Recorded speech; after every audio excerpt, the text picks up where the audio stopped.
Pai amado e Deus querido, em nome do Senhor Jesus Cristo, Teu Filho amado, Teu Filho querido, Teu Filho bendito, é que aqui estamos reunidos em Teu nome, através deste bom chamado do Senhor às nossas almas, onde estamos a Te adorar, a Te cultuar, a Te celebrar e a orar, Pai, em nome do Senhor Jesus Cristo. É com muita alegria e gozo que nós lançamos mais uma vez diante do Senhor mais um dia, Pai, quanto à nossa campanha de oração segundo o livro de Atos dos Apóstolos, que hoje chega ao seu dia de número 36. Que maravilha, Pai! Que bênção!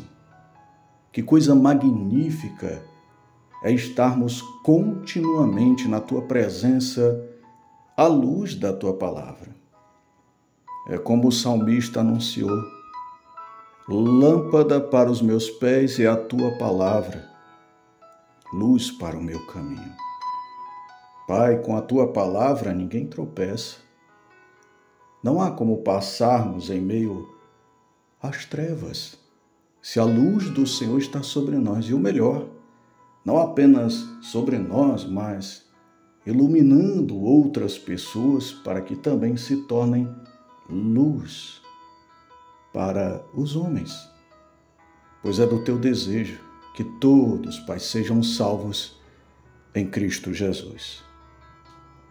Antes de nos lançarmos a Tua palavra, é sempre bom, Pai, render graças a Ti pela vida de todos que aqui estão conosco pela fé, porque é pela fé, Pai. Sem fé é impossível agradar a Deus. E aquele que tem fé deve crer que Deus é galardoador daqueles que o buscam. Então, obrigado. Obrigado, Pai, pela vida deste meu irmão e desta minha irmã que está conosco há tanto tempo. Talvez até alguns dias, algumas semanas, mas cada vida, Pai, tem a sua preciosidade. O Senhor sabe, almas são o nosso salário. Assim como o Senhor Jesus disse para Pedro: te farei pescador de almas, de homens. E nós nos sentimos felizes, Pai, por participar dessa grande seara do Senhor, dessa grande colheita.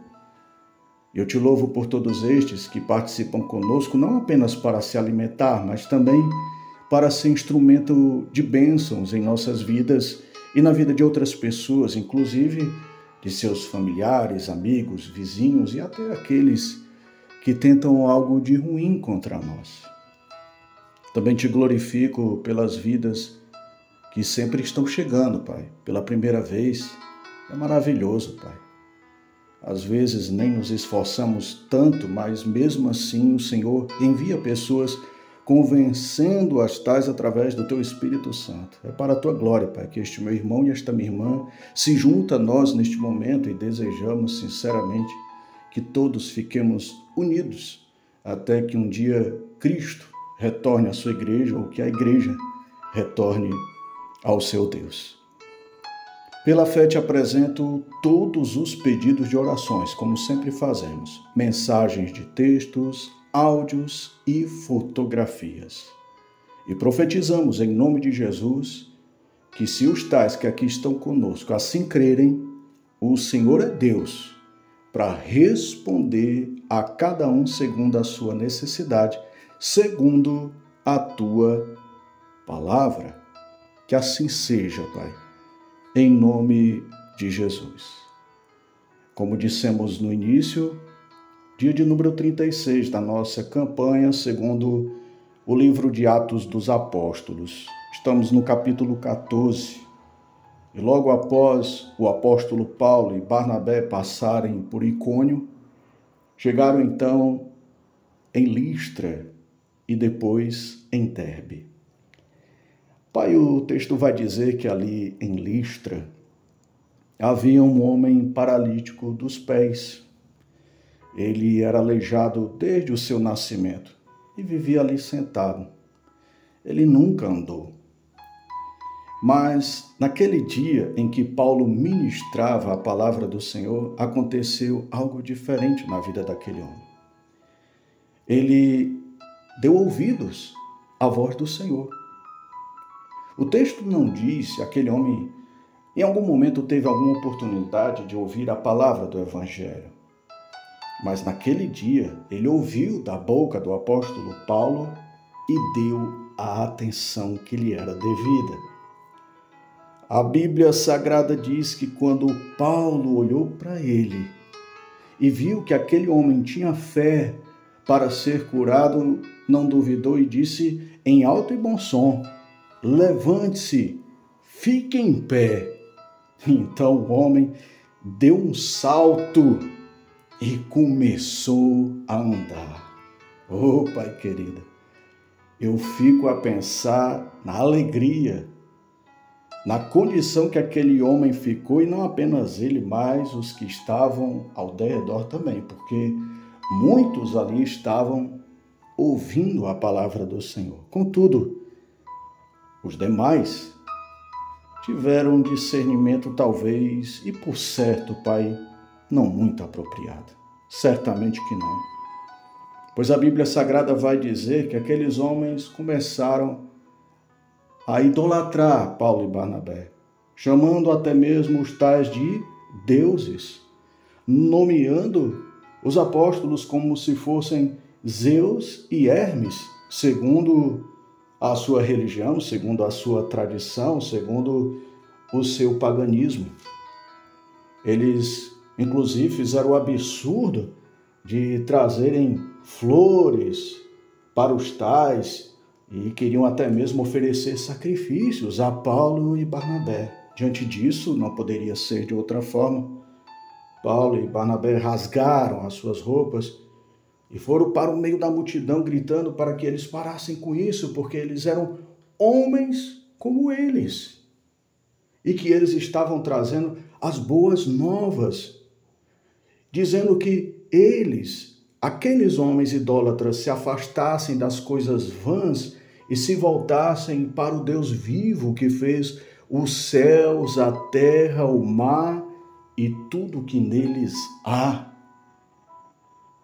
Contudo, Pai querido, em algum momento eles se voltaram contra o apóstolo Paulo e Barnabé. É bem verdade que mesmo Paulo sendo insistente em dizer que não era Deus nenhum, mas que era homem como eles ainda insistiram em cultuá-los. Mas o texto vai dizer que alguns judeus incitaram a multidão e ali os ânimos mudaram, ao ponto de que apedrejaram Paulo, em que ele se fez de morto, para tentar escapar da situação. Eu não consigo explicar, Pai, como alguém se faz de morto diante de um apedrejamento. Mas é o que a Bíblia diz, e certamente Paulo usou de sua fé em Cristo Jesus. Enfim.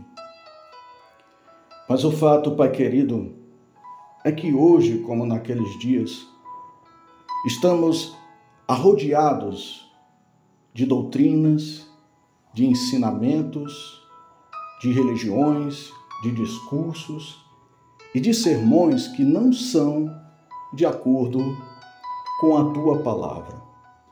De fato, muitos estão em meio à ignorância.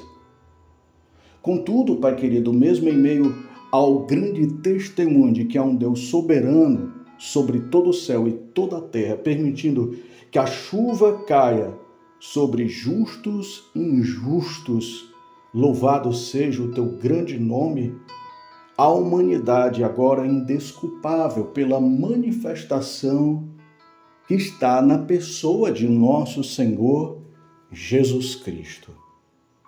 Então, o que vai contar agora não é a questão nem ao menos da escolha, mas do que realmente nós queremos. Repito, a questão aqui não é escolha, é aquilo que nós queremos. Porque, Pai querido, certamente aquele homem também era um adorador de Zeus e de Hermes. Mas acontece que, mesmo assim, A vida dele permanecia a mesma. Ele continuava aleijado dos pés desde que nasceu. Mas quando ele ouviu a palavra da salvação, quando ele deu atenção, quando ele colocou o seu coração pronto a viver, não apenas aquele dia, mas por toda a eternidade, aquela palavra, então, pela fé, de um salto, como diz o texto, ele se pôs de pé. Talvez muitos de nós, e por certo, ainda estamos meio que tropeçando, parecemos estar aleijados na fé, parece estarmos em meio a caminhos tortuosos, porque ficamos naquela questão de que vou para a direita ou vou para a esquerda, vou para um lado ou vou para o outro, decido fazer isto ou aquilo, quando na verdade não há escolhas. Porque o próprio Senhor Jesus diz que eu sou o caminho, a verdade e a vida, então não existe outro caminho que possa levar o homem à vida, que possa levar alguém à felicidade eterna, que possa levar alguém ao descanso do Senhor. E nós sabemos que quando alguém decide entrar neste caminho, quando alguém faz como aquele homem, fita os olhos não em Paulo, mas o que saía da boca de Paulo, que era a tua palavra, então certamente o mesmo vai sofrer objeções, vai sofrer discriminação, perseguição. A palavra não diz o que aconteceu com aquele homem, mas se realmente ele creu e ele recebeu a palavra do Senhor, então no momento que apedrejaram Paulo, Pai, se ele não saiu de lá correndo, certamente ele foi apedrejado também. Porque é isso que acontece com aqueles que colocam no coração o desejo sincero de servir apenas um único Deus, o Deus soberano, o Todo-Poderoso, que fez os céus, a terra, o mar e tudo que neles há, e que entregou o seu Filho unigênito para que todo aquele que nele crê não pereça, mas tenha a vida eterna. É por isso que nós não podemos estranhar as questões que envolvem as tribulações e as adversidades. Porque se não foi fácil para o mestre, se chamaram o dono da casa de Beelzebu, quanto mais os da sua família, quanto mais nós que somos meros vasos de barro.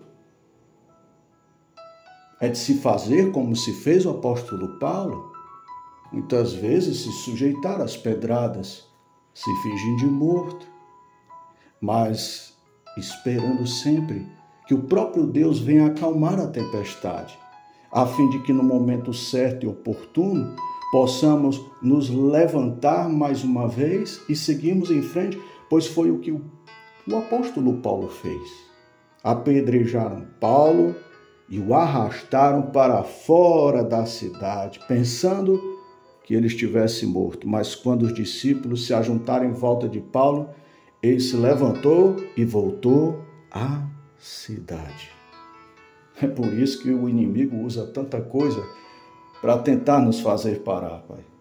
Porque ele quer nos lançar fora da cidade, fora da família, fora do trabalho, fora do casamento, fora do amor de Deus, fora da verdadeira doutrina cristã, fora dos princípios da palavra do Senhor. É isso que o inimigo quer. Mas nós sempre nos levantaremos. Não porque o apóstolo Paulo era resistente a pedradas, não é isso. Acredito até que ele deve ter sido ferido um pouco. Todo mundo se fere em algum momento, mas ele decidiu continuar. Porque o cair do homem, digamos assim, não que Paulo tenha feito alguma coisa para cair no que diz respeito a pecado, mas o levantar é de Deus, Pai. E é o Senhor que nos levanta. E quando o Senhor nos levanta, não é para cair de novo, é para vencer. Então que todos nós possamos ter esta palavra de ânimo, de edificação e até mesmo de exortação, para pararmos de olhar em nossa volta e dar crédito àquilo que não é de Deus e fazer como aquele homem, olhar fito, olhando para o Senhor Jesus, olhando para a cruz e não perdendo o nosso foco, que é a vida eterna e as boas novas em Cristo Jesus. Que o Senhor nos abençoe e nos guarde, e que o Senhor faça resplandecer sobre nós o seu rosto, nos concedendo graça e misericórdia. Que o Senhor volte para nós o seu rosto, nos dando a sua paz. É o que nós pedimos, oramos e agradecemos. Em nome de Jesus. Amém.